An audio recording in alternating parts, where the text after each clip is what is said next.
Alors bonjour à tous et bienvenue pour ce deuxième webinaire organisé par l'entreprise Anytime sur les solutions de répit pour les aidants. Je suis Antoine Jambon, donc je suis journaliste spécialisé dans le secteur social et médico-social. Ce webinaire s'inscrit dans un cycle plus large ayant pour thème faciliter la vie des aidants. Le but de celui-ci est de vous accompagner dans vos pratiques au quotidien, mais aussi d'encourager le partage d'expériences. Je vous rappelle par avance les programmes pour la fin de l'année. Tout d'abord, le 1er octobre, nous évoquerons la coordination thérapeutique et médicale et nous nous intéresserons le 3 décembre aux loisirs pour les aidants. Je note également que vous êtes de plus en plus nombreux à vous inscrire.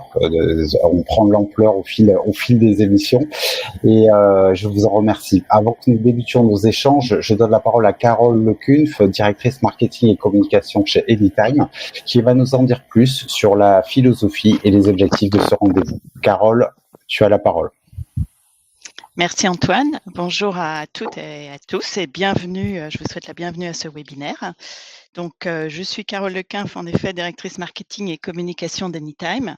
Et avec l'équipe marketing, nous avons décidé de lancer cette série de webinaires à destination de nos clients et de nos contacts dans le secteur social et médico-social. Alors, je vais prendre quelques minutes avant de démarrer pour vous expliquer qui est Anytime et la raison pour laquelle nous avons décidé de lancer ces webinaires. Donc Anytime, c'est une entreprise de 70 personnes basée à Paris, Lyon, Bruxelles et Nantes qui intervient auprès de deux grandes catégories de clients. Une première catégorie de clients sont les professionnels, les petites et moyennes entreprises et les petites associations qui cherchent une alternative à une banque traditionnelle, plus agile et moins chère. Et puis le deuxième segment de nos clients, ce sont des structures du secteur social et médico-social qui viennent chercher chez Anytime une solution digitale pour simplifier la gestion des notes des frais des salariés qui dans les structures sont amenés à faire des frais pour organiser des sorties ou des frais du quotidien pour l'association et qui viennent aussi chercher une solution pour limiter la circulation des espèces dans les établissements. Donc Anytime va équiper ces structures de cartes Mastercard et d'une plateforme digitale qui permet de remplacer ce qu'on appelle dans le secteur les petites caisses. Donc, Anytime va aussi prochainement fournir des cartes pour les personnes qui sont accueillies dans les établissements, des personnes qui sont en situation de handicap ou de dépendance, pour qu'elles puissent gérer elles-mêmes leur argent pour des dépenses du quotidien. En résumé, on peut dire qu'Anytime permet aux établissements de réduire la circulation du cash avec trois principaux bénéfices. Le premier, c'est de gagner en efficacité, c'est-à-dire que vous avez moins de saisies manuelles, moins de chasse aux justificatifs, moins de risques d'erreur et de fraude, plus d'efficience en fait pour la comptabilité, pour les services administratifs. Le deuxième bénéfice, c'est de favoriser l'autonomie financière et l'autodétermination des personnes accueillies. Et puis le troisième, qui n'est pas le moindre, c'est d'accroître la traçabilité et la sécurité au sein de l'établissement, la sécurité et la traçabilité vis-à-vis des organismes de tutelle auxquels vous devez rendre des comptes, mais aussi vis-à-vis des familles qui hébergent, qui mettent des personnes en hébergement dans vos structures. Voilà en quelques mots ce qu'est Anytime.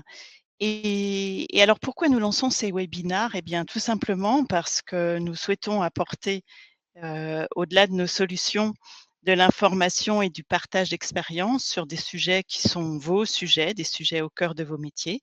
C'est une façon pour nous de nous faire connaître en apportant de la valeur ajoutée à nos clients et à nos contacts. Alors, je vais fermer cette parenthèse introductive pour vous amener au cœur du sujet qui vous a. J'ai bien conscience que vous n'êtes pas venu pour écouter Anytime, mais pour écouter nos invités, que je remercie, et nos expertes du sujet des solutions de répit. Donc, je passe avec plaisir la parole à Antoine et à nos trois invités, que je remercie. Merci Carole. Alors, on va effectivement en venir au sujet du répit pour les aidants. Quelques rappels, hein, la France compte plus de 9 millions d'aidants. Toutes ces personnes apportent une aide régulière à un proche en situation de handicap ou en situation de perte d'autonomie. Ces personnes ne sont pas des professionnels de l'accompagnement, il faut le rappeler. Elles ont parfois de lourdes responsabilités, peuvent se retrouver dans des situations d'épuisement. Il est donc essentiel de leur proposer des solutions de répit adaptées. Alors, quelles sont les réponses les plus innovantes proposées par les associations? Comment rester au plus proche de l'évolution des besoins des aidants? Et dans cette optique, surtout, quelles sont les évolutions nécessaires dans les années à venir pour répondre à toutes ces questions? Donc, je suis ravi d'accueillir tout d'abord Fabienne Pressard, directrice adjointe du pôle enfance de la Fondation Saint-Jean-de-Dieu pour le territoire Île-de-France. Bonjour Fabienne. On accueille aussi Céline Brocheret, psychologue des aidants au sein du dispositif d'aide aux aidants de la Fondation Saint-Jean-de-Dieu. Elles sont toutes les deux à côté d'ailleurs. Et puis, un peu plus isolée, mais qui est bien présente avec nous, Élodie d'Andrea, cofondatrice du projet Les Bobos à la ferme et co-directrice de l'association Le Laboratoire de Répit qui porte ce projet. Je vous rappelle que cette émission, on l'a déjà un peu rappelé, se veut interactive. Vous avez donc la possibilité de poser vos questions grâce à l'icône en bas à droite de votre écran. Il ne faudra pas hésiter à nous faire part de vos interrogations au fil de l'eau et on prendra un temps à la fin de ce webinaire pour répondre à toutes vos questions. Donc, on va entamer nos questions à nos intervenantes. Tout d'abord à Élodie d'Andrea. Donc, vous êtes cofondatrice du projet Les Bobos à la ferme. Est-ce que vous pouvez nous expliquer en quoi consiste ce projet et par rapport à tout ce qu'on a dit sur la situation des aidants qui sont très nombreux, hein, qu'est-ce qu'on peut proposer, quelles solutions proposent les Bobos à la ferme? Bonjour à toutes et tous. Avant tout, merci pour votre invitation. Permettez-moi de me présenter. Donc, comme vous l'avez dit, je suis cofondatrice et mon c'est Louis, qui est mon compagnon et également le père de mes enfants. Notre première fille, Andrea, est née en 2015 et elle nous a quittés le 14 mai. Elle était atteinte d'une maladie orpheline neurodégénérative. Et finalement, c'est elle le cœur, l'âme et le moteur du projet des Bobos à la ferme. Les Bobos à la ferme, c'est le premier tiers-lieu qui est créé par des aidants pour des aidants et qui propose en milieu ordinaire un véritable parcours de prévention santé par le répit sur site à la Madeleine sous Montreuil. On est situé en Côte d'Opale, à 2 heures de Paris, 2 heures de Lille, en milieu rural, au cœur de marais préservés. C'est magnifique. Et depuis l'association Le Laboratoire de Répit a été créé en 2017. On propose énormément d'actions de soutien, d'entraide, d'écoute pour les aidants du territoire. Et depuis 2019, on propose des séjours de répit en milieu ordinaire, donc avec un accueil inconditionnel pour tout aidant, toute maladie, tout handicap, de toute la France, de tout âge et toute l'année, sans notification MDPH. On propose un service de suppléance de l'aidant en séjour et sur le territoire. On a également, en fait, sur site, on a 4 gîtes qui sont labellisés tourisme et handicap, une salle multisensorielle Snozelen, une salle handi-balnéo et une salle polyvalente d'activité. On va proposer pendant les séjours la mise en place d'une continuité des soins, alors avec un passage de kiné, d'infirmier ou de HAD. L'allocation de matériel médical, donc l'immédicalisé, lève-personne, etc.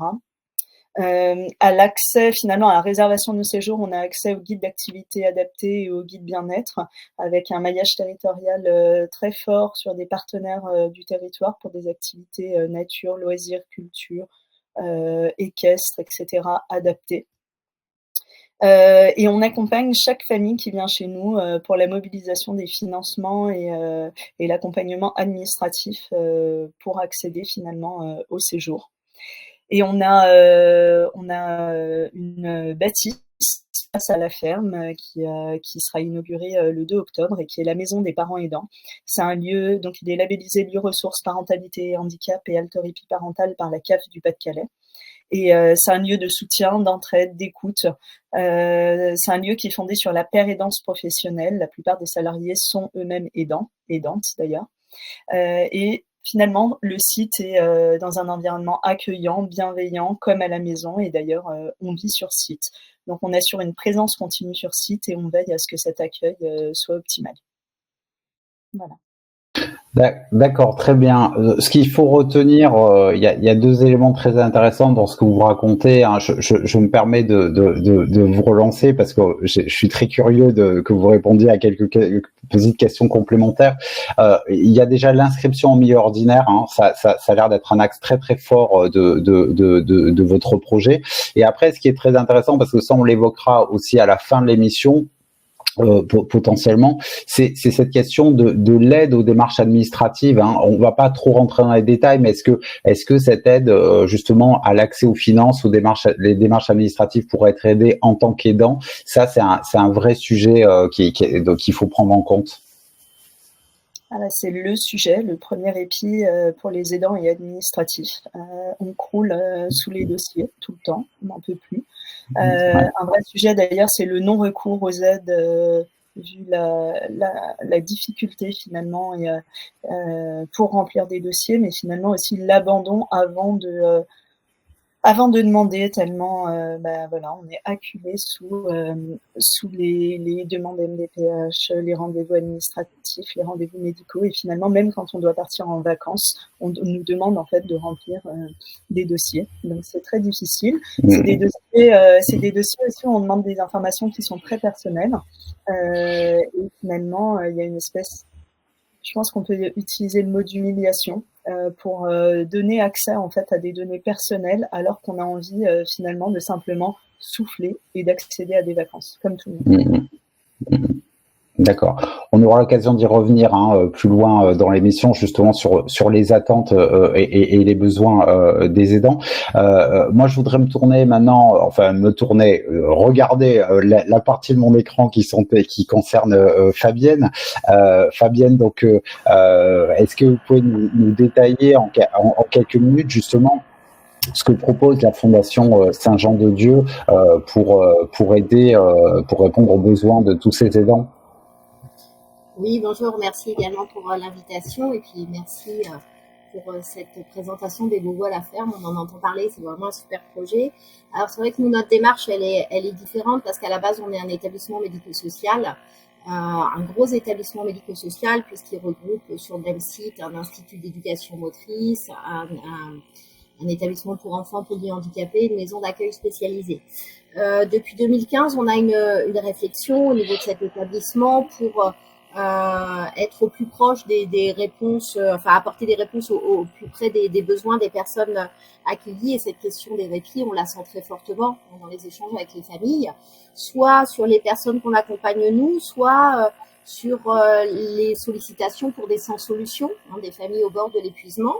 Et on est parti du constat que notre IEM, qui est un internat de semaine, avait ses locaux qui sont vides le week-end et sur les périodes de vacances scolaires, et de se dire pour le coup on pourrait utiliser ces locaux pour monter une proposition de répit. Et c'est dans ce cadre-là qu'en 2018 on a ouvert la maison des répits enfants, la Villa Grenadine, qui propose un accueil, alors soit en internat, soit en externat. Alors pour le coup, on n'est que sur les personnes accompagnées, il n'y a pas d'accueil pour les aidants à ce stade. Je vous parlerai après plus tard des projets qu'on peut avoir dans ce cadre-là, mais là juste l'accueil des jeunes sur une journée, 2 journées, une nuit, 2 nuits. Donc c'est un dispositif qui est ouvert du vendredi en fin de journée au lundi matin.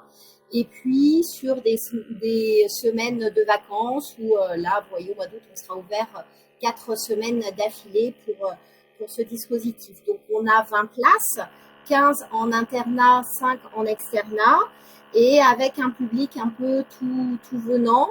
Je suis très sensible à ce que a pu dire Élodie sur la question du côté intrusif des demandes, parce que c'est vrai que nous, dans notre process, pour l'accueil des enfants en amont, parce que c'est des enfants potentiellement qu'on ne connaît pas, qu'on accueille comme ça ponctuellement ou pour répondre à un risque d'épuisement des familles, on met en place ce qu'on appelle des visites à domicile. Alors bien entendu avec l'accord de la famille, mais pour aller comprendre au plus près quels sont les besoins de l'enfant, quelles sont ses habitudes de vie parce que contrairement aux accompagnements qu'on a dans nos établissements, où c'est un accompagnement au long cours avec un projet personnalisé qui est construit avec la famille et la personne, là on est sur des accueils très ponctuels et l'idée c'est qu'ils soient le plus adapté possible, hein, à la fois pour le jeune et puis pour la famille, parce que si on veut que ce soit du répit, il faut que la famille se sente en sécurité de nous confier son enfant. Donc voilà, donc on est sur ce dispositif-là. Alors pour le coup, on l'a ouvert au départ pour des enfants, et puis les enfants grandissent. Et dans le champ du handicap et dans le médico-social, il y a des contraintes administratives très, très carrées, notamment la distinction à 20 ans entre public enfant et public adulte. Donc, pour le coup, il nous restait un petit bout d'internat. Donc, on a ouvert depuis 2022 l'équivalent de la maison des répits enfants, mais pour des adultes.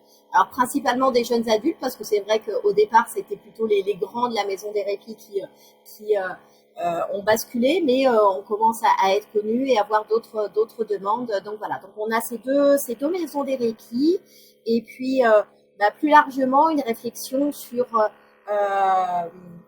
l'appui aux aidants décliné plus largement, et c'est ce que va pouvoir vous exposer ma collègue. Très bien, vous me lancez la perche, Fabienne. Donc peut-être quelques mots effectivement, Céline Brocheret sur cette question de ce que vous proposez. Hein, pour rappel, hein, vous êtes psychologue des aidants. Et quel est votre rôle? Qu'est-ce que vous proposez comme aide à toutes ces personnes qui sont en attente d'un soutien, hein, d'un répit, voilà. Oui. En effet, en plus de ce que vient de vous évoquer Fabienne Cressa, il y a tout le dispositif d'aide aux aidants, qui est quand même un soutien important, parce qu'on a un peu pensé ce dispositif pour une aide exclusivement, dans un premier temps, dédiée aux aidants, et puis aussi dans un accompagnement où l'aidant aidé, la relation se travaille autrement. Donc, les temps dédiés aux aidants, c'est, je dirais, assez classique. On trouve ça dans d'autres structures, mais c'est quand même important qu'ils puissent avoir ces temps exclusivement pour eux. Donc, c'est des ateliers de boxe, de la sophrologie. Ça, c'est un individuel, enfin. Et puis, des temps de groupe de parole aussi, avec des thématiques dédiées. Le café des aidants. Et le café des aidants. Voilà. Et puis, des sorties culturelles aussi entièrement financées par le centre pour les aidants aidés. Et des accompagnements plus individuels avec vous. Ah oui, bien sûr, naturellement. les accompagnements psychologiques, quand ils le souhaitent. D'accord, très bien. Alors justement, moi, Céline, je reste avec vous. Ça m'amène un peu à ma deuxième question. J'ai quelques retours en fait, comme quoi on vous entend pas très bien, Céline. Est-ce qu'éventuellement vous pouvez vous rapprocher de Fabienne parce que Fabienne, je pense que c'est un problème de positionnement de micro. Voilà. Voilà, je pense que ça va aller mieux.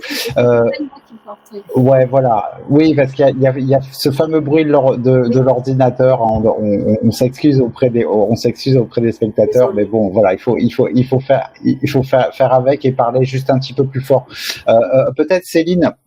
Si on s'intéresse justement, on a bien compris les dispositifs qui sont très variés, hein, qui sont proposés à la fois du côté d'Élodie et de la Fondation Saint-Jean-de-Dieu à destination des aidants. Mais est-ce que on peut essayer de résumer un peu les attentes et les besoins de ces aidants en fait, parce que on parle beaucoup d'épuisement d'une manière générale, mais est-ce qu'on peut rentrer un peu dans le détail de ces attentes et de ces besoins, vous qui êtes en première ligne, hein, pour les écouter? C'est très intéressant que vous évoquiez ce mot d'attente des aidants, parce que quand on parle d'attente, on imagine qu'il y a éventuellement une demande. Et c'est très difficile quand on est proche aidant de s'identifier comme aidant. Souvent, ces aidants-là, ces proches aidants s'identifient avant tout comme parents, comme mari, femme, pas nécessairement comme aidants. Donc, ils ne peuvent pas faire ce mouvement réflexif sur eux-mêmes pour se dire aidant. Enfin, beaucoup, hein, je ne fais pas Parce que peut-être Oui, que on comprend bien que c'est des tendances générales. Hein. Oui, c'est des tendances. Oui, pas de problème. Et donc, nous avons souvent à faire ce pas vers eux. Ce pas où moi, je décroche assez souvent mon téléphone pour les appeler. Et je vous avoue que ils sont pas si surpris, en fait. Comme si, en quelque sorte, ils s'y attendaient un peu. Je ne me fais pas forcément rejeter. Alors, c'est peut-être aussi parce qu'ils savent qu'au centre Le Courbe, il y a cet espace tiers qui est donc ce dispositif d'aide aux aidants, de répit et d'aide aux aidants. Et le fait que c'est un espace tiers, je crois que c'est très important. Parce qu'on est, c'est comme ça que je l'identifie, moi, avec ma pratique, c'est qu'on n'est ni dedans ni dehors de l'institution. Et ça permet de mettre au travail pas mal de choses, parce que on est dedans quand ils ont besoin qu'on soit dedans, et on est dehors quand ils en ont besoin. Avec tous ces mouvements d'alliance, mais aussi d'attaque et de rejet, et de pouvoir déposer dans cet espace-là, tout ça, ça permet quand même de mettre au travail certains sujets complexes. Très bien. Ben, écoutez, c'est très intéressant parce que sur cette question du dedans-dehors, justement, on va l'évoquer et je voudrais me tourner vers cette fois-ci vers Elodie. Hein, on a évoqué cette nécessaire inscription de milieu ordinaire, mais si on s'intéresse aux attentes, est-ce que vous faites un petit peu le même diagnostic, Elodie, sur le fait que on n'a pas toujours conscience d'être un aidant en fait et que du coup vous évoquez le non-recours à cause de la lourdeur des démarches administratives, mais est-ce que on peut expliquer aussi une certaine forme de non-recours liée au fait que on n'a pas conscience d'être un aidant quoi quand on accompagne ses enfants ou son conjoint, son proche qui est en situation de vulnérabilité? Alors oui, tout à fait. Moi, quand je parle du non-recours, c'est même pour les aides qu'on propose alors que les aidants ne savaient pas qu'ils y avaient le droit et qu'ils décident à partir du moment où on leur propose le dossier de ne pas y avoir recours quand ils voient les pièces. Ouais. Mais alors, c'est essentiel. Il y a 60% dans les études nationales, il y a 60% des aidants qui ne se reconnaissent pas comme tels. Donc, il y a un vrai sujet finalement sur la reconnaissance des aidants. Et d'ailleurs, le thème de la Journée nationale des aidants cette année, c'est l'autoreconnaissance des aidants. Il y a aussi un autre sujet, c'est que nous, quand on a commencé par exemple à travailler avec la CAF du Pas-de-Calais, le terme de parents aidants était vraiment un sujet pour eux parce que vraiment de la parentalité et quand nous on parle de parentalité différente, ils disent oui mais chaque parentalité est différente. Oui, alors moi je vais vous dire on se sent très à l'aise dans le terme de parents aidants. On a travaillé d'ailleurs avec on était à un colloque la semaine dernière parentalité et handicap avec un chercheur et un sociologue. Vraiment le terme de parents aidants s'inscrit de plus en plus dans le paysage. Au profit d'ailleurs d'un terme qu'il faut absolument supprimer, qui est le terme d'aidant naturel, qui comporte son lot de culpabilité et de charge de ça doit être naturel d'aider son enfant, d'accompagner son enfant. Ça veut dire que si on n'aide pas, c'est antinaturel. D'accord, oui, je vois la philosophie, oui, tout à fait. Ça doit être un choix. Et en fait, qu'est-ce qui détermine qu'un parent est un aidant ou pas? C'est que le parent d'un enfant malade ou en situation de handicap n'accompagnera jamais son enfant vers l'autonomie pleine et complète, en fait. Il l'aidera toujours, le terme aider, qui comporte également dans sa racine étymologique apporter de la joie. Hein, attention, mais il y a aussi, il ne faut pas édulcorer non plus le quotidien, il y a aussi son lot de difficultés, de lourdeurs qui méritent d'être étayées par la solidarité nationale et pas que par la solidarité citoyenne. Un parent aidant va devenir l'aidant de son enfant au-delà d'une simple parentalité, alors simple, pas dans le sens facile, hein, mais au-delà d'une parentalité finalement ordinaire. Et je pense que quand on se considère comme parent aidant, on se sent plus légitime d'aller frapper à des portes pour demander de l'aide. On se sent plus légitime en tant que femme, en tant que mère, de dire voilà, moi j'ai choisi d'avoir un enfant, mais j'ai pas choisi d'arrêter de travailler, j'ai pas choisi d'arrêter ma carrière, j'ai pas choisi de rester à domicile, et je veux avoir le choix de pouvoir le faire finalement. Donc voilà, nous, c'est notre parole. Et attention, c'est un cheminement. C'est comme l'acceptation du handicap, l'acceptation de la maladie. Ça prend du temps. À l'annonce, problématique de son enfant, il est hors de question de s'entendre dire qu'on est un parent aidant. C'est impossible. Ouais. Quand on est parent d'un petit bébé qui vient de naître ou d'un bébé qui a quelques mois, on ne va pas se considérer parent aidant, évidemment. Par contre, à mesure que l'on chemine et à mesure que l'on se heurte à des murs et à des barrières infranchissables, là, le mot aidant va commencer à prendre tout son sens. Voilà. Et je pense que la société doit le prendre en compte pour pouvoir apporter l'aide nécessaire en face.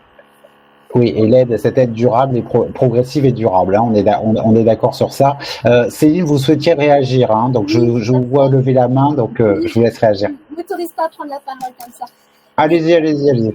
Sur la question du parent aidant, effectivement, mais à la fois, je trouve ça très pertinent qu'on associe parent à aidant, et dans le même temps, on n'y trouve pas tous ces les frères et sœurs qui peuvent être aidants, la grand-mère qui peut être aidante.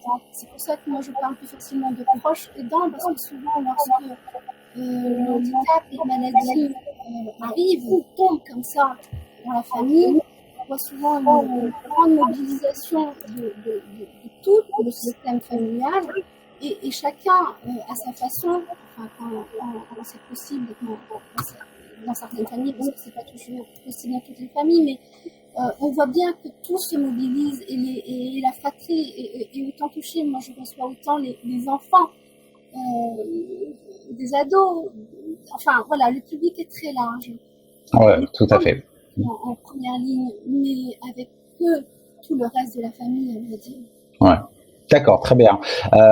Élodie, je reviens vers vous sur justement, puisque vous suivez et vous êtes à l'écoute de ces aidants depuis un certain temps. Est-ce qu'on peut, ou c'est simplement une question un peu journalistique qui a aucun intérêt, mais je vous pose cette question-là parce que je me demande, est-ce que est-ce que c'est les besoins, les attentes, elles ont évolué, ou peut-être, si je précise un peu la question, est-ce que l'expression de ces attentes et de ces besoins a évolué? Je m'explique. Est-ce que voilà, maintenant vous évoquiez la journée nationale des aidants, hein, voilà, qui a lieu début octobre. Est-ce que ça, petit à petit, ça contribue à sensibiliser un certain nombre de personnes au fait qu'ils sont aidants? Et est-ce que maintenant, on exprime plus facilement et on accepte plus facilement, on met des fois un peu plus de côté sa culpabilité, et est-ce que ça contribue à faire que les besoins ont une expression plus franche, on va dire, Élodie? Je pense que c'est un tout entre une évolution de la société et une évolution aussi des mentalités. Par contre, j'ai toujours tendance à penser qu'il y a un monde un peu LinkedIn et un monde réel, en fait, dans les familles que l'on accueille. Évidemment, quand on voit la stratégie nationale pour les aidants, on voit le mouvement des collectifs, etc., qui se créent, les plateformes de répit et d'accompagnement des aidants qui se créent, les PCPE, enfin voilà, il y a beaucoup de choses qui se créent, mais finalement, moi, ce que je remarque, c'est qu'il y a une dissonance entre une offre qui est de plus en plus étoffée et le sentiment finalement de ne rien y comprendre, d'avoir accès à rien, ou pire en fait, qu'il n'existe rien.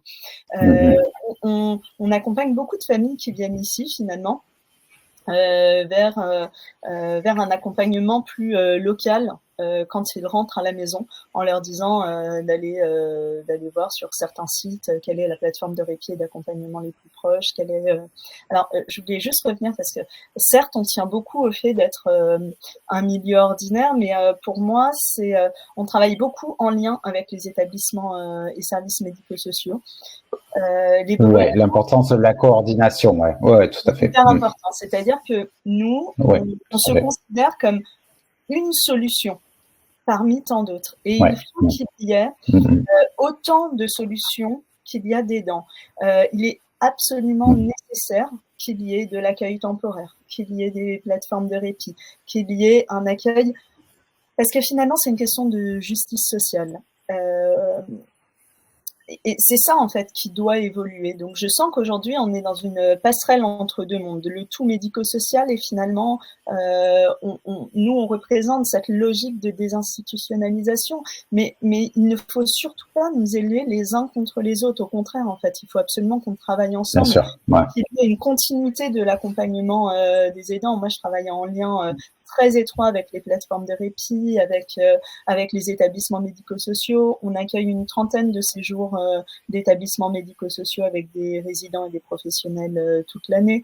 Enfin voilà, c'est le fait que nous allions bien travailler ensemble fait que les aidants seront le mieux possible accompagnés. Et il ne faut jamais perdre de vue finalement l'intérêt des familles, parce que c'est ça en fait qui compte. Il m'arrive de travailler avec des associations dont les enfants étaient dans l'IME et qui ensuite va suivre en masse ou en femme. Et finalement, on va aussi représenter cette continuité de l'accompagnement. Et ça, c'est très important.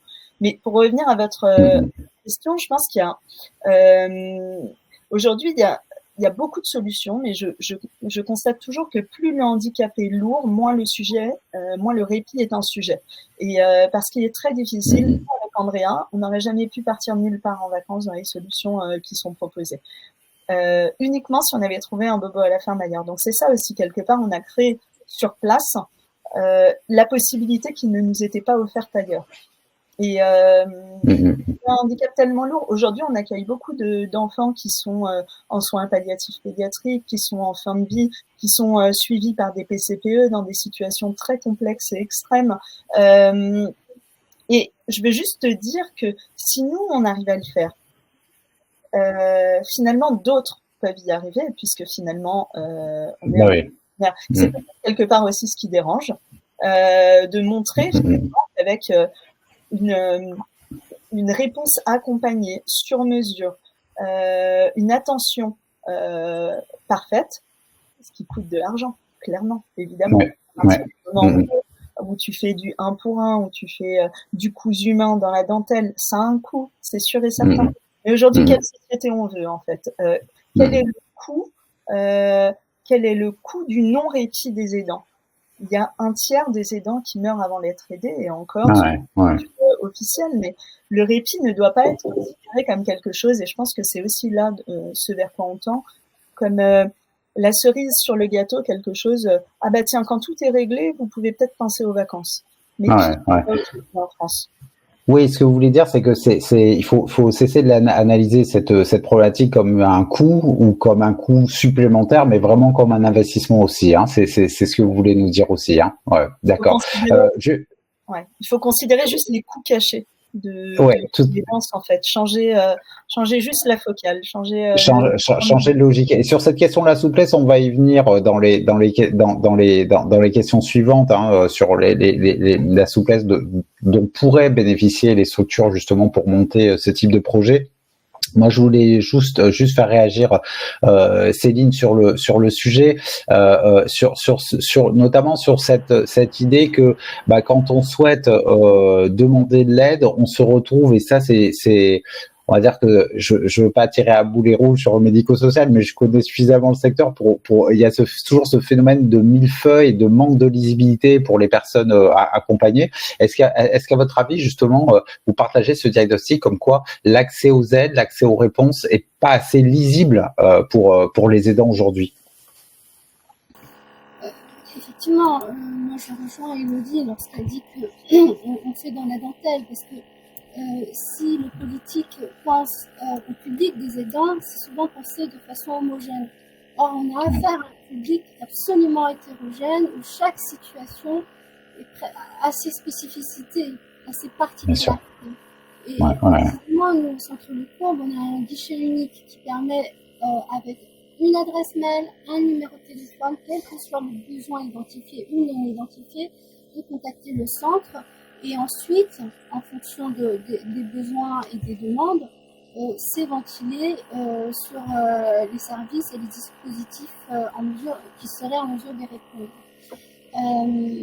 Et donc, sur la question de l'évolution pour soutenir les aidants, encore une fois, je rejoins je rejoins Élodie sur la question de la paire aidance. Parce que sur ce sujet-là, on constate, par rapport aux événements qu'on monte avec les parents, que ça fonctionne particulièrement bien quand c'est pensé, réfléchi par les parents pour les parents.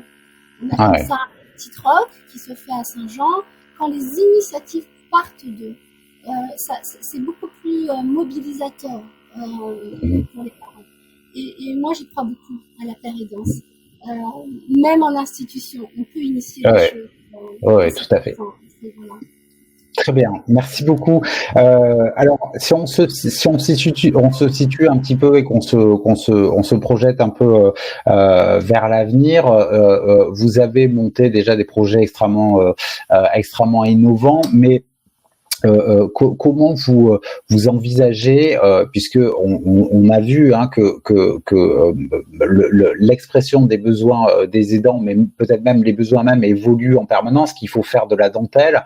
Comment Fabienne Pressard on fait justement pour être toujours au plus près des besoins des aidants et toujours être en train de quelque part d'inventer. Alors, il ne s'agit pas d'inventer toutes les minutes, mais de proposer toujours quelque chose qui réponde à ces besoins sociaux en pleine évolution. L'idée, c'est d'être à chaque fois connecté aux besoins qu'on identifie et les mettre en lien avec les ressources dont on dispose ou qu'on pourrait mobiliser. Donc c'est vrai que là, pour le coup, en Ile-de-France, il y a eu un grand plan inclusif mené par l'ARS avec la possibilité de faire des appels à manifestation d'intérêt, enfin répondre à des appels à manifestation d'intérêt. Dans ce cadre-là, nous, on a fait des propositions qui n'ont pas toutes été retenues, mais qui verront probablement le jour au fil de l'eau. Là, on est sollicité pour un format plus séjour de vacances par rapport au répit, parce que c'est vrai que là, pour le coup, vous avez compris, notre accueil il est plus institutionnel puisque c'est dans les locaux de l'IEM. Pour autant, il y a des situations comme ça où, pour des jeunes, l'idée, c'est de leur faire aussi vivre des expériences un peu autres. Et c'est vrai que c'est ce que disait Élodie, des fois sur des propositions de vacances, même de séjours adaptés, les taux d'encadrement et les modalités organisationnelles sont pas forcément ajustés à certaines problématiques très complexes. Donc là, on a été sollicité par l'ARS on fait un premier séjour là au mois de juillet d'une semaine. Alors on va pas très loin, on va à Fontainebleau pour pouvoir être en backup si c'est compliqué. Et on a pu mobiliser des professionnels de notre établissement qui sont portés volontaires pour accompagner ce séjour avec des jeunes qu'on ne connaît pas. Autant, mais voilà, c'est un travail en lien avec les MDPH. Donc ça, voilà, c'est une première piste qu'on travaille avec l'idée de pouvoir organiser de façon récurrente des séjours comme ça, en allant de plus en plus loin quand on aura gagné en assurant dans l'organisation. Ce qu'on envisage aussi à terme, c'est on l'avait proposé, ça n'a pas été retenu pour l'instant, mais je pense que c'est aussi des choses qui vont dans le sens de la pluralité des réponses. Et moi, j'y crois aussi beaucoup. C'est qu'il ne faut pas des réponses uniques. Il faut vraiment avoir un éventail de réponses le plus large possible pour aller toucher chacun. Et donc, ce qu'on voudrait, c'est de déployer une équipe mobile de répit parce que c'est déjà une démarche énorme pour une famille de confier son enfant, même pour un week-end, même pour une journée, et que des fois il faut juste pouvoir aussi aller apporter du répit à domicile, voilà, et de pouvoir permettre à un parent de pouvoir souffler, voilà. Alors c'est vrai qu'il y a des services d'aide à domicile, mais l'idée c'est que nous on a cette expertise du répit et de la décliner sous d'autres modalités d'accompagnement, voilà. Donc de pouvoir utiliser nos équipes de répit sur une offre plus mobile et plus ajustable encore aux besoins des familles et plus individualisée, puisque nous, notre proposition, elle reste dans le cadre d'une collectivité, puisque c'est des petits groupes, vous l'avez compris, de 15 à 20 jeunes, voilà, donc là, pouvoir avoir des choses plus individuelles. Et puis aussi, on est en lien avec l'association France Répit pour effectivement porter un projet de maison des aidants. Effectivement, avec cette dimension du double accueil aussi aidant-aidé, en mettant en avant le répit des aidants plus que l'aider finalement, parce que ça c'est une proposition qu'on a déjà. Donc on est aussi dans ces projets-là parce que c'est vraiment, nous, la volonté qu'on a, c'est de ne pas s'enfermer dans des réponses uniques et alors c'est dans l'air du temps, hein, c'est accompagner les parcours plus que voilà, apporter des places, mais on veut vraiment être dans cette logique-là parce que les personnes qu'on accompagne et leurs familles, voilà, on se rend compte qu'il y a des réalités très différentes et qu'il faut pouvoir soutenir chacun dans ce parcours, voilà. Très bien, très bien. Merci beaucoup, Fabienne. Alors, Élodie, je vous pose un peu la même question. Est-ce que vous avez, voilà, des projets en cours, justement, pour être dans cette idée de sur-mesure, de dentelle? On a des idées très intéressantes, hein, cette idée effectivement, d'équipe mobile. Qu'est-ce que vous pensez de cette idée? Et est-ce que vous-même, vous avez des projets pour toujours faire évoluer vos réponses et toujours s'adapter à ces fameux besoins évolutifs des aidants? Nous, on a des projets sur la consolidation déjà du lieu, du tiers-lieu sur place. Donc, c'est déjà pas mal. Ouais, c'est déjà pas mal. C'est déjà pas mal. Cette année, on va faire 160 séjours adaptés. L'année prochaine, on en fera entre 200 et 220. Donc, il y a vraiment et en plus de ça, on reçoit entre 30 et 40 séjours ordinaires, en fait, des gens qui vont très bien sur site. Donc, il y a déjà un enjeu de continuer sur un niveau d'accueil avec une haute exigence et du sur-mesure. Donc, c'est vraiment c'est notre objectif. Derrière, on travaille aussi. Alors, ce que viennent chercher chez nous les familles, c'est vraiment cette normalité, cette simplicité un peu retrouvée de la vie d'avant. On part du principe que toute l'année, ce sont les familles qui s'adaptent à la société. Et quand elles viennent chez nous, on souhaite vraiment, nous adapter à elles. On a près de 30 à 35% de familles qui reviennent, pas forcément chaque année, mais qui étaient déjà venues une année précédente. Cette année, pour la première fois, on a, je crois, 5 séjours qui réservent dans la même année. Donc, on voit aussi une évolution là-dessus. Moi, finalement, au-delà de ce qu'on fait sur site, on a un projet d'essaimage. Donc, on est en train de chercher un nouveau lieu en baie de Somme. C'est un projet qui est coporté par le conseil départemental et l'agence régionale de santé. Donc, vous voyez, en fait, milieu ordinaire ne veut pas forcément dire non institutionnel. Au contraire, c'est réfléchir ensemble à d'autres solutions. Et derrière, on travaille à voilà, dans une logique de plaidoyer, dans une logique de lobbying auprès des pouvoirs publics pour que les aidants aient droit, comme tout à chacun, à 5 semaines de congés payés par an et ne pas se gargariser quand je vois dans la stratégie nationale Agir avec les aidants qu'on nous concède 15 jours de répit par an et en plus qu'on l'affiche fièrement. J'ai envie de m'étouffer, en fait. Je me dis vraiment, pour moi, finalement, la meilleure perspective, c'est cette suppression de la charge administrative, une prise en charge financière du surcoût handicap, c'est-à-dire pas forcément de l'hébergement, puisque là, on parle vraiment de justice sociale. Quand les aidants partent en vacances, ils payent leur hébergement comme tout à chacun, même s'il y a peut-être une aide quand il y a un quotient familial qui est plus faible, puisqu'il y a une paupérisation finalement des aidants à la survenue de la maladie ou du handicap. Mais derrière, en fait, tout ce qui est relayage, tout ce qui est surcoût handicap, continuité des soins, ça doit pas être à la charge des aidants. Je veux dire, c'est une solidarité nationale. Et finalement, moi, je pense qu'on est en train de mettre en place une formation pour des porteuses et des porteurs de projets de lieux de répit en milieu ordinaire. Et la difficulté, c'est qu'il n'y a pas de financement national. Il n'y a pas de financement des lieux de répit en milieu ordinaire. Donc, je pense que lui et moi, on ne serait pas arrivés si on n'était pas déjà à 2 et d'autre part très complémentaires. Et d'autre part avec Andrea. Donc là, il y a aussi une question de la continuité du projet qui clairement est à redéfinir. Mais c'est sûr que ce qu'on a fait à la Madeleine sous Montreuil, en Côte d'Opale, dans le Pas-de-Calais, en Hauts-de-France, n'est pas duplicable, rien que dans le département d'à côté. Alors, je ne vous parle même pas dans le sud de la France. Simplification administrative, je pense qu'on appelle tous de nos vœux aujourd'hui. Ouais. Et puis il y a une question parce que ça va m'amener à la dernière question que je souhaitais vous poser. Moi, ce qui est frappant, c'est que quand on vous écoute depuis le début de ce webinaire, c'est que vous ne cessez de parler de souplesse, de dentelle, d'adaptation, de coordination entre différents acteurs.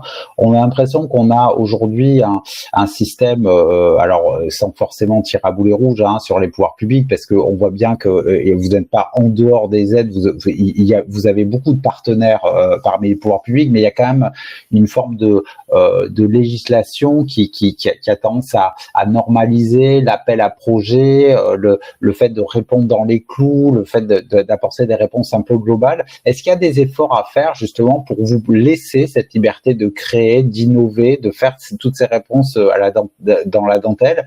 Vous parliez d'obstacles administratifs. Est-ce que quelque part il n'y a pas aussi des obstacles juridiques à lever pour vous permettre justement de pouvoir sans cesse innover et proposer des réponses parfaitement adaptées? Donc je vous laisse réagir, Elodie, sur le sujet. J'imagine que vous avez une petite idée.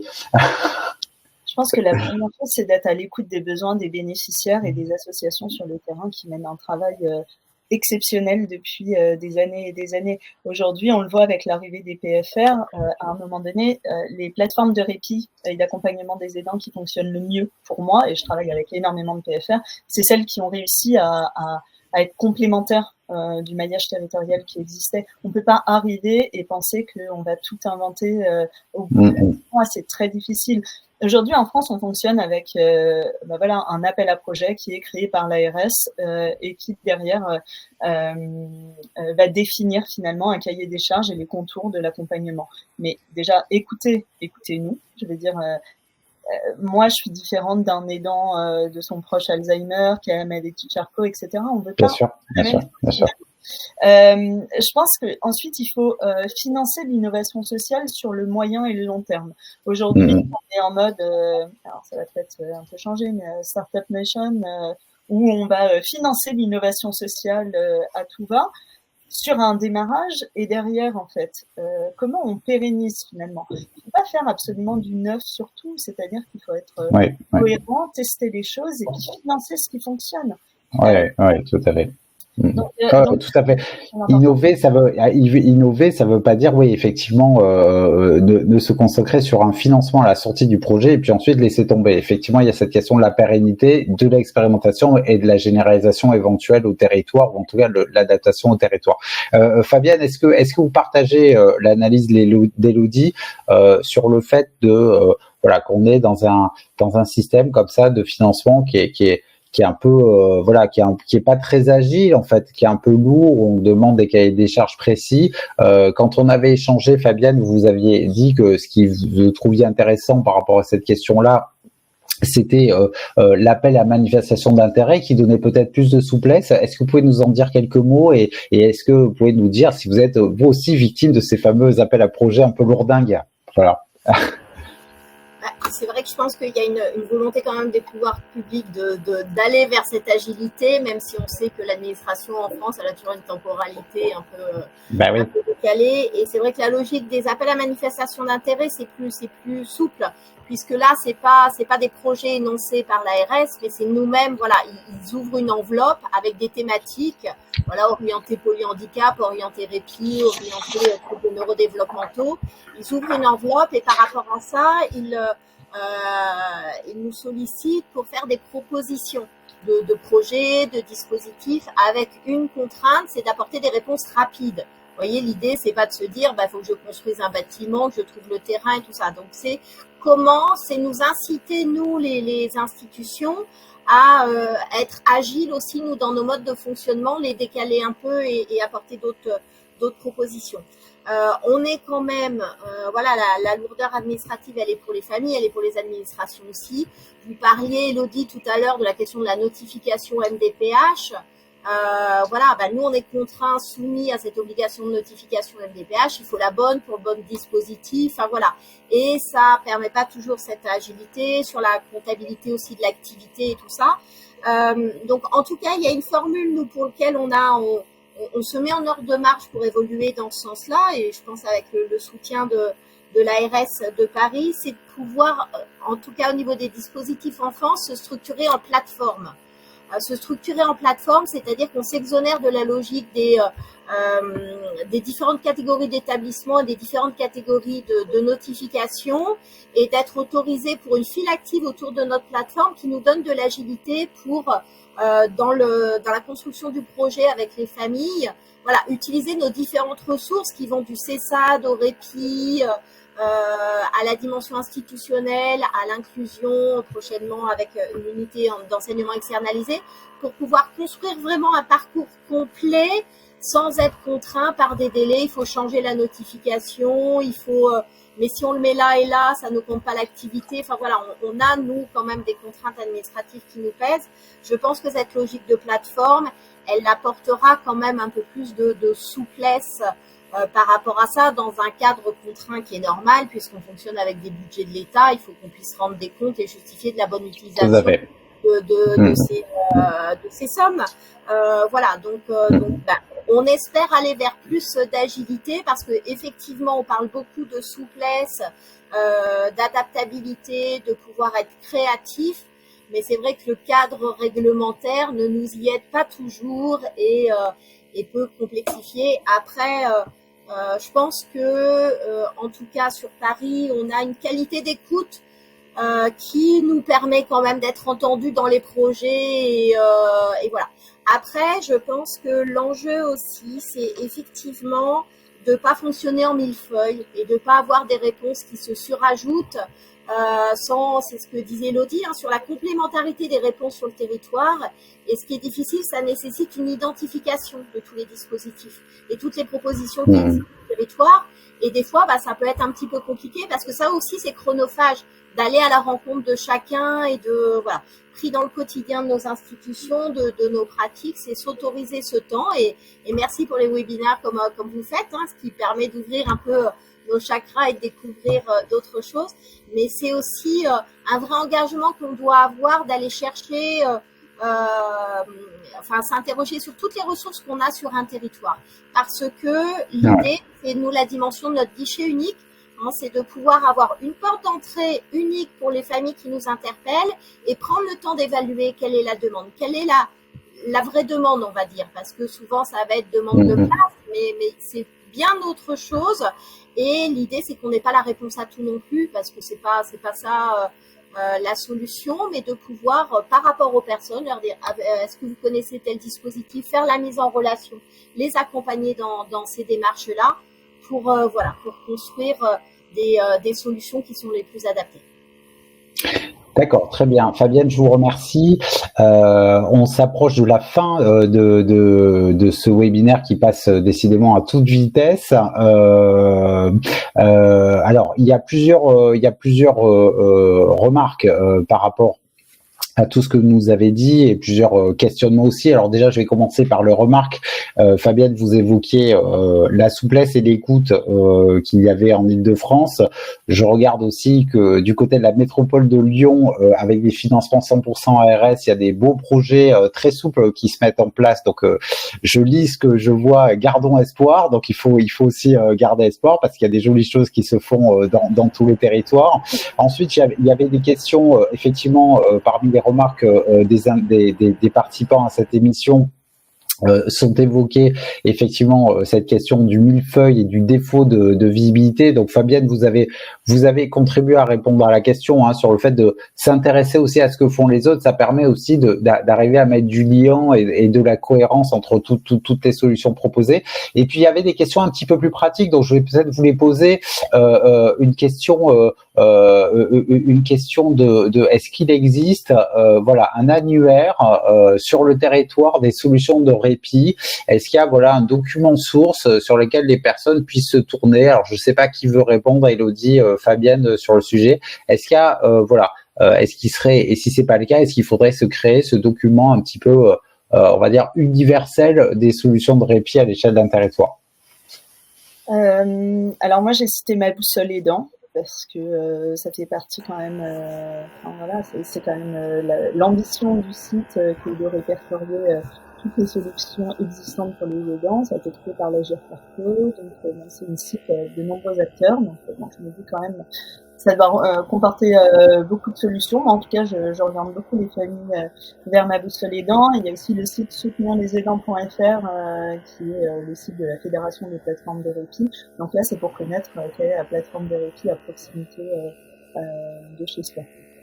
Après, moi, j'encourage vraiment les familles à aller à la maison de l'autonomie, à la maison du département Solidarité, faire appel à la communauté 360, aux associations locales. Mais il y a toujours des choses qui m'interrogent. Là, on faisait passer un entretien à une mère d'un enfant autiste de 19 ans qui me disait qu'elle ne savait pas ce qu'était la maison d'autonomie. Donc, moi, je pense qu'il y a quand même aussi une urgence sur la formation des assistantes sociales. C'est quand même une formation de 3 ans et le dernier entretien d'embauche qu'on a fait passer à une assistante sociale, elle me disait que dans sa formation, la seule fois où elle a entendu parler des aidants, c'est parce que je suis intervenue à l'URPS 1 heure sur 3 ans.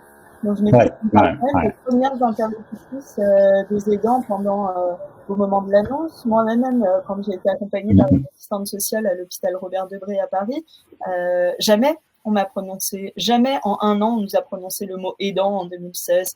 Jamais on nous a parlé du terme de répit. C'est en entendant à la radio, le 6 octobre 2016, le mot à la Journée nationale des aidants, le mot aidant, et on est allé chercher ce qui est allé derrière.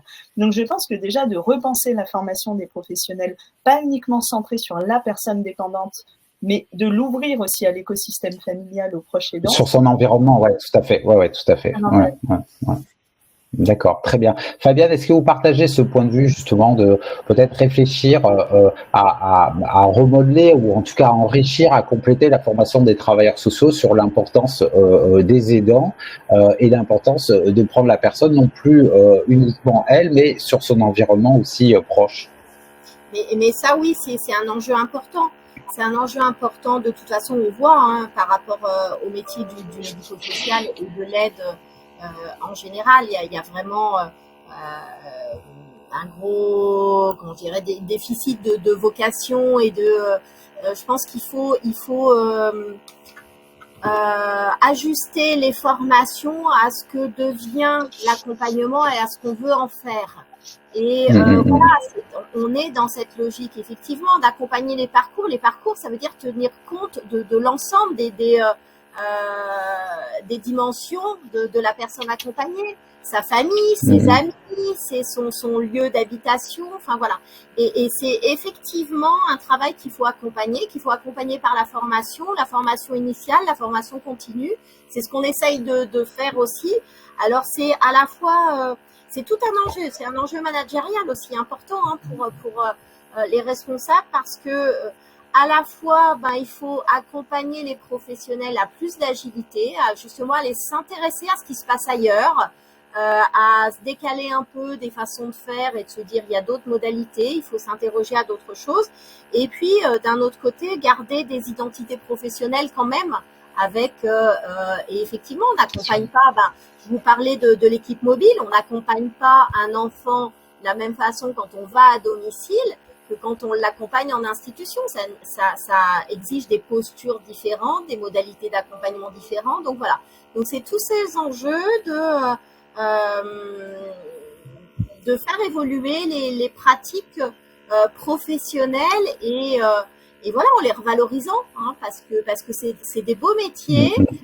On doit enrichir justement de tous ces aspects nouveaux qui sont aussi très gratifiants. C'est aussi ils le disent à la Maison des Répits, les professionnels de la Maison des Répits, c'est vrai que les familles, il n'y a pas les transports qui sont financés pour aller à la Maison des Répits, donc les parents accompagnent le matin le plus souvent et viennent récupérer, et les échanges avec les familles de merci beaucoup, voilà, on a pu faire telle et telle chose avec la fratrie et tout ça, c'est le moteur aussi des professionnels, c'est aussi pour ça qu'on fait ça. Donc, bien sûr.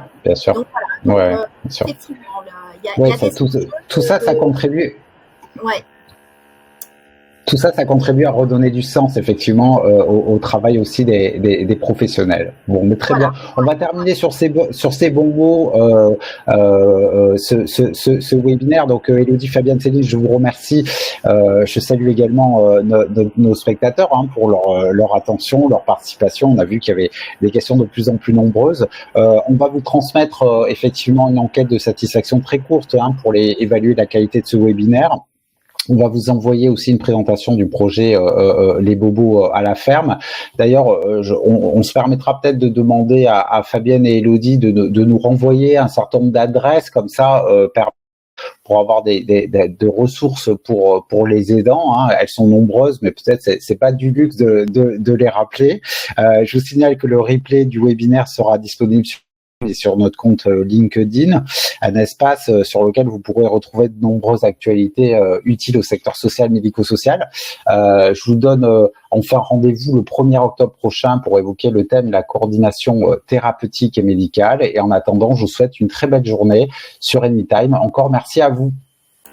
Merci à vous tous. Au revoir. Au revoir. Merci. Merci. Au revoir.